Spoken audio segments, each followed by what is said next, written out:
Is Saturn ruining your life? Did your ex leave because of Rahu in your 7th house? Are you scared your Mars placement is too messed up to find peace?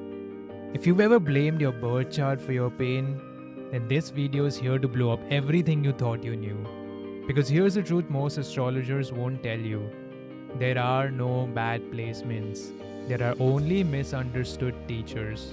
We're about to decode each of the 9 grahas, their light and shadow, and the hidden lessons they're trying to teach you.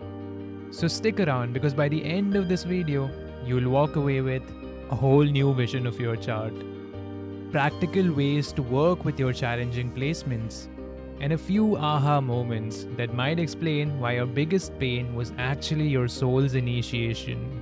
Repeat after me. A challenging placement is not a punishment, it's a prompt for evolution. The chart doesn't judge you, it just shows you the classroom you signed up for. Think of each graha as a divine professor. Some teach through hugs, others teach through fire. But they all want the same thing, your soul's mastery. So let's decode the syllabus. There's no good or bad graha, no benefic or malefic graha. Each graha takes you through a journey from shadow to light. So let's kick off your hero's journey the right way. Mars is the awakening of the warrior. The early shadow shows how you punch before you pause. You fight shadows instead of dragons. Maybe you suppress your rage, or maybe it controls you. But then comes the turning point. You realize that the war isn't out there, it's inside you. And then you come to the light where Mars shows you the sacred fire. You establish clean boundaries, clean power, the protector of innocent.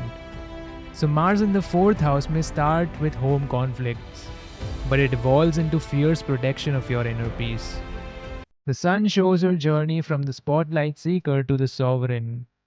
In the early shadow, you chase approval, you define success by validation. Then comes the turning point. You get burnt out.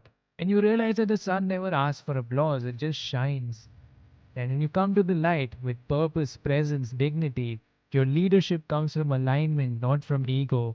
The sun in the 10th house may begin as career obsession, but later you realize you lead best when you're true, not just seen. The moon is the memory alchemist. In its early shadow, you confuse feelings with facts. Your inner child hijacks the adult. You replay the past on loop, and comes the turning point. You learn to feel without drowning. And finally, you come to the light, where the moon becomes your soft power, the ability to nurture yourself and others with grace. For example, Moon in Scorpio feels like an emotional dungeon at first, but when healed, it becomes a sacred well, deep, still, and transformative.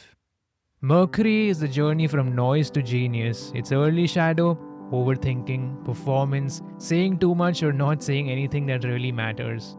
Then comes the turning point when you realize listening is half the message. And then comes the light. Mercury becomes your cosmic Wi-Fi. Quick, witty, precise, a translator of magic into memes. For example, Mercury in Pisces seems scattered. But when matured, it writes poetry the soul understands better than logic ever could. Venus is the transformation from craving to sacred pleasure. Its early shadow? Love addiction, style over substance, performing intimacy. Then the turning point comes where you lose what you idolize and realize love isn't something you get, it's something you become. And then when you come to the light, Venus becomes art in motion, devotion in form, joy without guilt. Venus in the 12th may cry over love lost, but evolves into divine romance with life itself. Saturn is a journey from chains to freedom. In its early shadow, there's fear, shame, delay. You feel like life is working against you. Then comes the turning point when you stop resisting time and start respecting it. And then you see the light. Saturn becomes your anchor. The one who doesn't rush and never fails. For example, Saturn in the 1st house often means growing up too soon. But later, you walk with a spine that doesn't bend for trends. Rahu is a journey from obsession to innovation. In its early shadow, you want it all. Fast. You try to skip steps, you fake it to make it, then feel empty. Then comes a turning point. You fail. But instead of crashing, you evolve and then you see the light. Rahu becomes the genius disruptor, the soul's edge pusher, the hacker of stuck systems. For example, Rahu in the 7th starts with messy partnerships, but transforms into mastery in relating with bold truth. Ketu is a journey from isolation to inner liberation. Its early shadow, you feel numb, ghosted, like you don't belong in this world. Then comes the turning point when you let go, not out of despair but out of devotion. Its light side, Ketu becomes stillness that speaks, the monk who doesn't need robes, the mystic who doesn't need words. For example, Ketu in the 2nd may feel like scarcity until you realize your voice has always been your real wealth. Jupiter is the journey from the preacher to the living guru.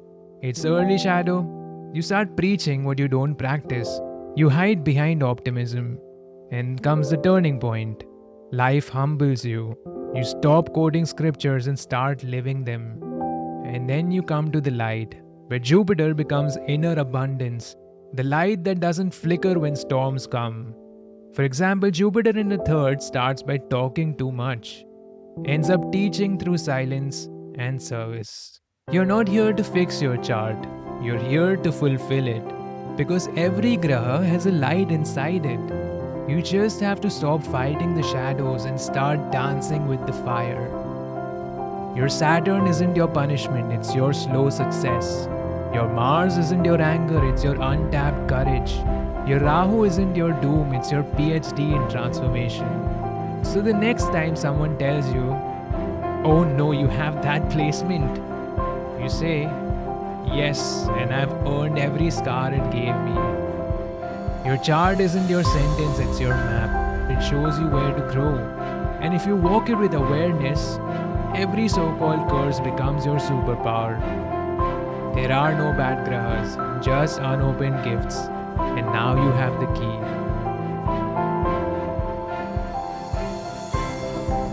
If this hit home, and if you want to go deeper into syncing your chart with your breath, senses and body, start with the common sense meditation. Comment level flow to get your invitation. Your chart is waiting for you to come alive.